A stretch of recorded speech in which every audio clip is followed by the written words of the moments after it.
What is up, guys? There's me, Fieldwork, and I am back in the Stanley Parable on Minecraft the second time. So yeah, we're gonna get started right now. This is the story of a man named Stanley. Stanley worked for a company in a big building where he was employee number 427. Employee number 427's job was simple. He sat at his desk in room 427 and he pushed buttons on a keyboard. Orders came to him through a monitor on his desk, telling him what buttons to push, how long to push them, and in what order. This is what employee 427 did every day of every month of every year. And although others might have considered it soul-rending, Stanley relished every moment that the orders came in, as though he had been made exactly for this job. And Stanley was happy. Alright. And then one day, something very peculiar happened. Something that would forever change Stanley. Something he would never quite forget. He had been at his desk for nearly an hour when he realized that not one single order had arrived on the monitor for him to follow. No one had showed up to give him instructions, call a meeting, or even say hi. Never in all his years at the company had this happened, this complete isolation. Something was very clearly wrong. Shocked, frozen solid, Stanley found himself unable to move for the longest time. But as he came to his wits and regained his senses, he got up from his desk and stepped out of his office. All of his co-workers were gone. What could it mean? Stanley decided to go to the meeting room. Perhaps he had simply missed a memo. Off to the meeting room, I guess. I'm gonna switch it up and stuff, and hopefully I can get all the endings. So that should be pretty cool.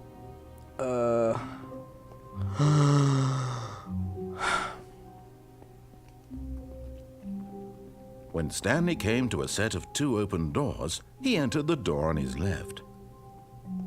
This was not the correct way to the meeting room, and Stanley knew it perfectly well. Perhaps he wanted to stop by the employee lounge first, just to admire it.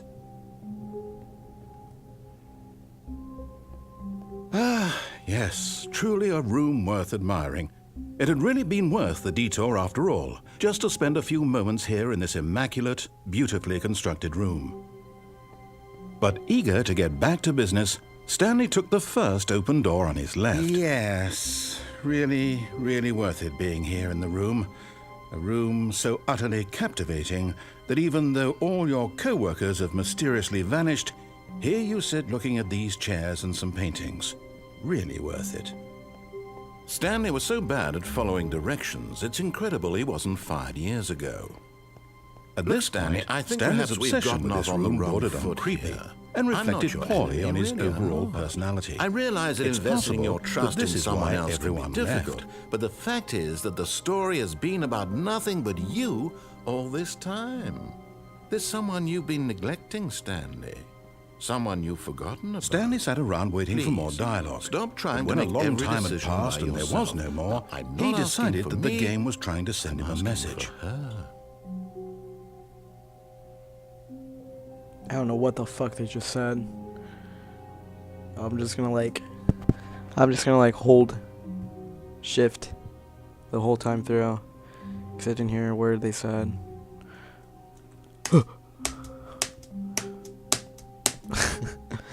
Alright.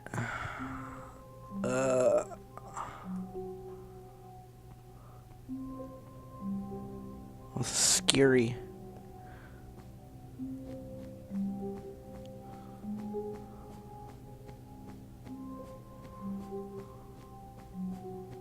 This is so disturbing. It's freaky. I'm so scared. Ah.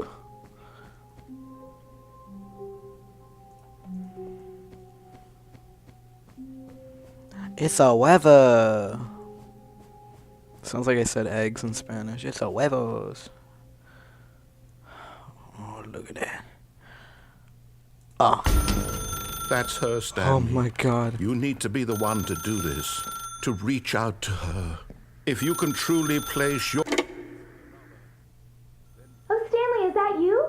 Hold on, sweetie. Sorry to keep you waiting. I'm just pulling the bread out of the oven. Holy shit, this is freaky. Right.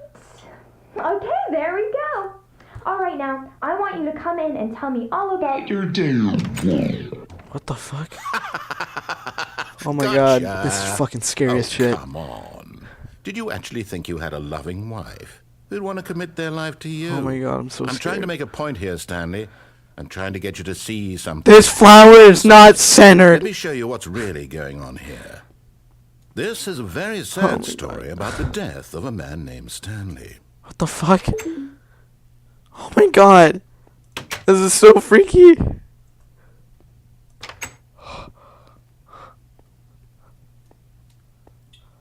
Holy shit. Let me through.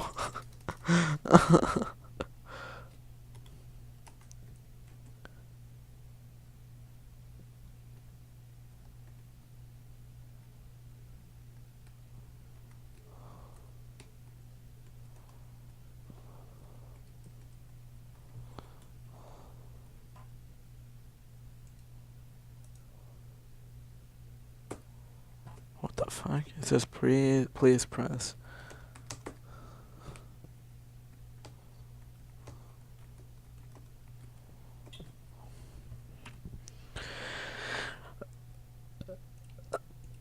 Stanley is quite a boring fellow.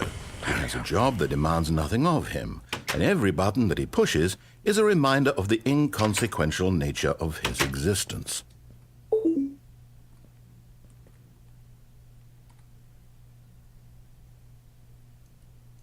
Look at him there, pushing buttons, doing exactly what he's told to do. Now he's pushing a button. Now he's eating lunch. Now he's going home. Now he's coming back to work. One might even feel sorry for him, except that he's chosen this life. Oops. But in his mind, in his mind he can go on fantastic adventures. From behind his desk, Stanley dreamed of wild expeditions into the unknown, fantastic discoveries of new lands.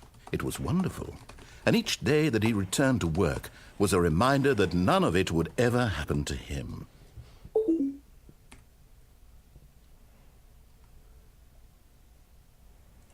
And so he began to fantasize about his own job. First, he imagined that one day while at work, he stepped up from his desk to realize that all of his co-workers, his boss, everyone in the building had suddenly vanished off the face of the earth. The thought excited him terribly. So he went further. He imagined that he came to two open doors and that he could go through either. At last, choice. It barely even mattered what lay behind each door. The mere thought that his decisions would mean something was almost too wonderful to behold. This guy's such a dick that it's scary.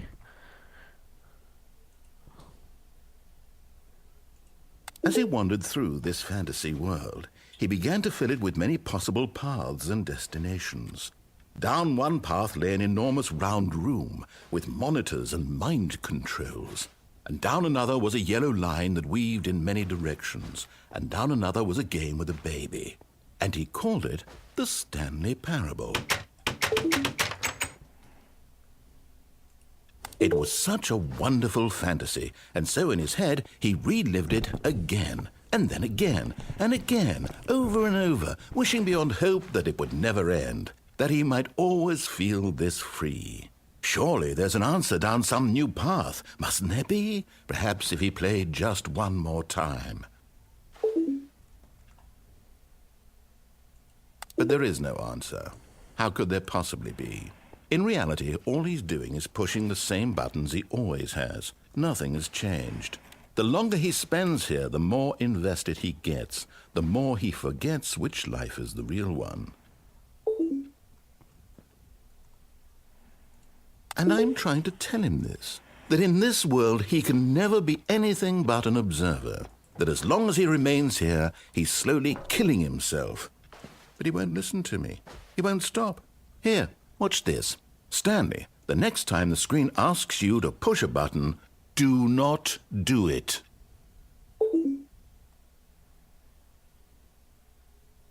I don't know if I want to. I'm gonna see what happens if I don't.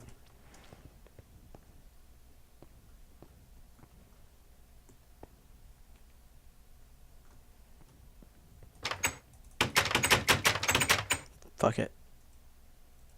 You see? Can he just not hear me? How can I tell him in a way that he'll understand that every second he remains here, he's electing to kill himself? How can I get him to see what I see? How can I make him look at himself? I suppose I can't, not in the way I want him to. But I don't make the rules. I simply play to my intended purpose, the same as Stanley. We're not so different, I suppose. I'll try once more to convey all this to him. Oops. I'm compelled to. I must. Perhaps, well, maybe this time he'll see. Maybe this time. And I What tried the again. fuck laugh was that? And Stanley pushed a button. And I tried again. And Stanley pushed a button. And I tried.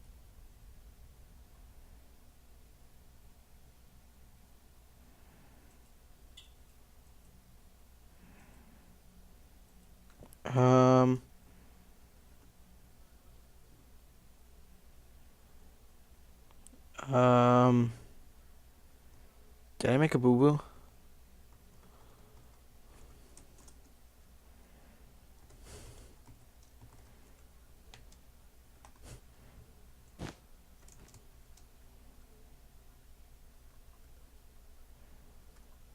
Oops.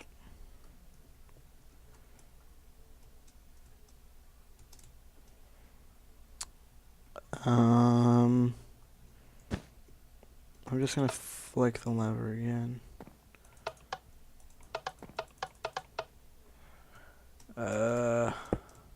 Shit.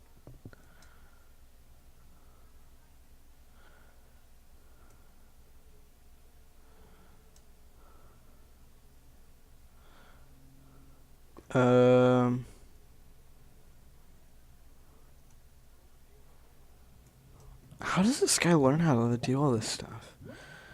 Am I too stupid to do it?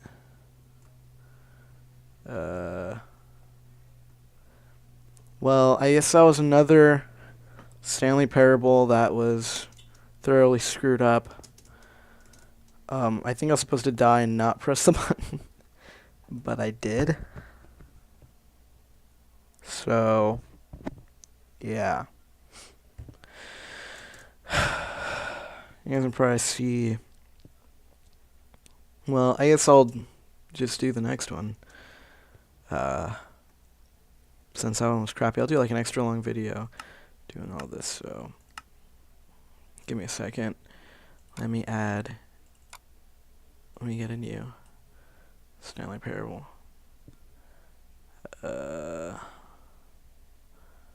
Perfect. Alright, you guys ready for this? We're gonna start it again. We're gonna do a new Stanley Parable. This time we're gonna listen to all the rules. This is the story of a man named Stanley. Stanley worked for a company in a big building where he was employee number 427. Employee number 427's job was simple. He sat at his desk in room 427 and he pushed buttons on a keyboard. Orders came to him through a monitor on his desk, telling him what buttons to push, how long to push them, and in what order. This is what employee 427 did every day of every month of every year. And although others might have considered it soul-rending, Stanley relished every moment that the orders came in, as though he had been made exactly for this job. And Stanley was happy.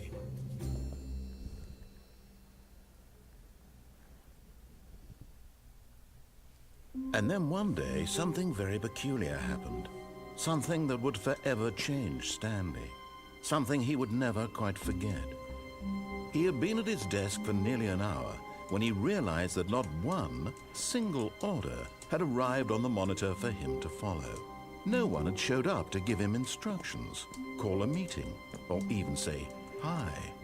Never in all his years at the company had this happened, this complete isolation.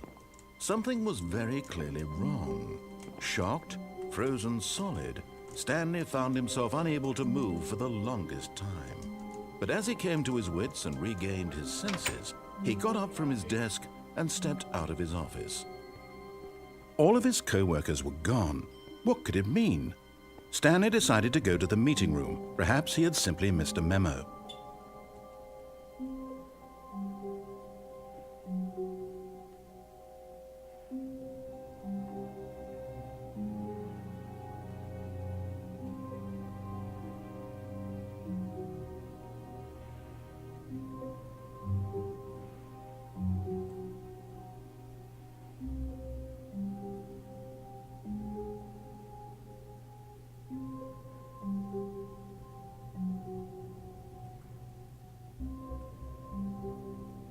When Stanley came to a set of 2 open doors, he entered the door on his left.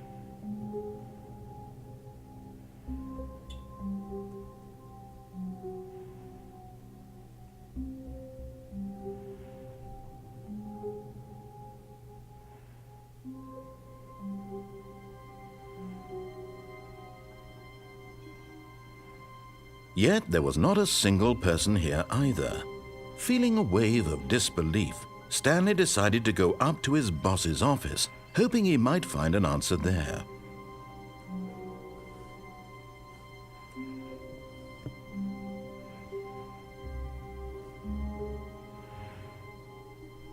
Coming to a staircase, Stanley walked upstairs to his boss's office. I'm not listening here.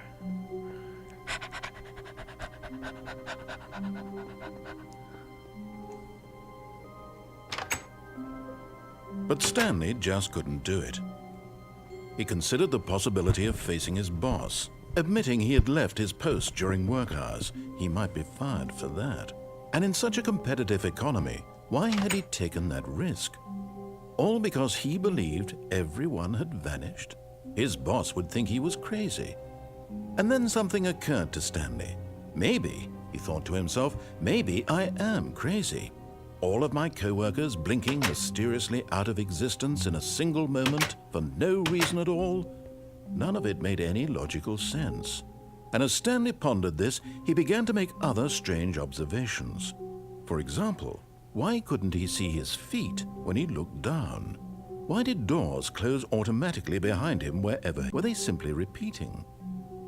No, Stanley said to himself, this is all too strange. This can't be real.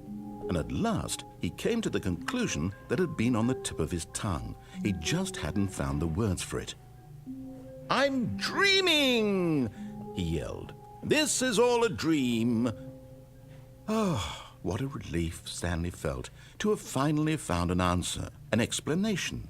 His co-workers weren't actually gone. He wasn't going to lose his job. He wasn't crazy after all. And he thought to himself, I suppose I'll wake up soon. I'll have to go back to my boring real-life job pushing buttons. I may as well enjoy this while I'm still lucid. So he imagined himself flying and began to gently float above the ground. Then he imagined himself soaring through space on a magical starfield, and it too appeared. It was so much fun, and Stanley marveled that he had still not woken up. How was he remaining so lucid? And then perhaps the strangest question of them all entered Stanley's head. One he was amazed he hadn't asked himself sooner. Why is there a voice in my head dictating everything that I'm doing and thinking? And while he thought it all very odd and wondered if this voice spoke to all people in their dreams, the truth was that, of course, this was not a dream. How could it be? Was Stanley simply deceiving himself, believing that if he's asleep, he doesn't have to take responsibility for himself? Stanley is as awake right now as he's ever been in his life. Now, hearing the voice speak these words was quite a shock to Stanley. After all, he knew for certain, beyond a doubt, that this was in fact a dream. Did the voice not see him float and make the magical stars just a moment ago? How else would the voice explain all that? This voice was a part of himself too. Surely, if he could just... He would prove it.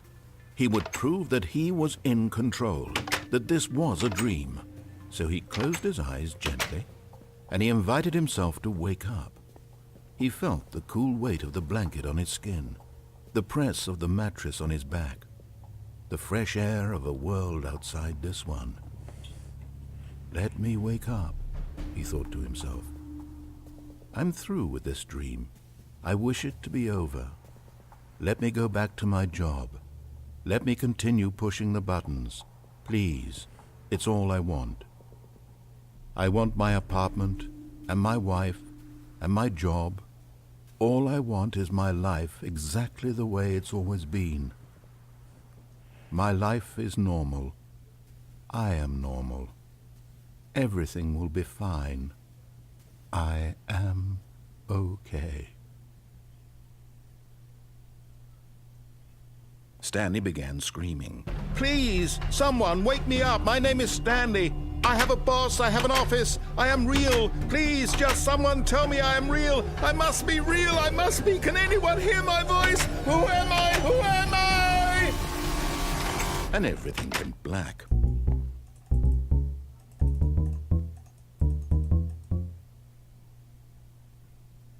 This is the story of a woman named Mariella. Mariella woke up on a day like any other. She arose, got dressed, gathered her belongings, and walked to her place of work. But on this particular day, her walk was interrupted by the body of a man who had stumbled through town talking and screaming to himself, and then collapsed dead on the sidewalk. And although she would soon turn to go call for an ambulance, for just a few brief moments she considered the strange man. He was obviously crazy. This much she knew. Everyone knows what crazy people look like. And in that moment, she thought to herself how lucky she was to be normal. I am sane. I am in control of my mind. I know what is real and what isn't. It was comforting to think this, and in a certain way, seeing this man made her feel better. But then she remembered the meeting she had scheduled for that day. The very important people whose impressions of her would affect her career, and by extension, the rest of her life. She had no time for this, so it was only a moment that she stood there, staring down at the body. And then she turned and ran.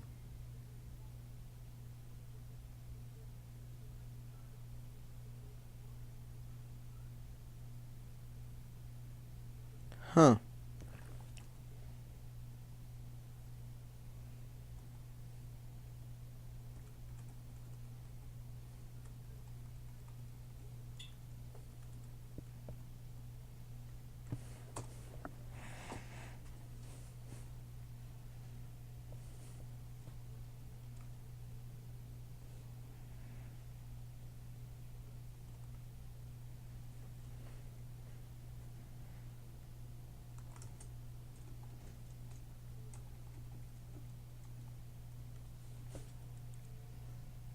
Huh.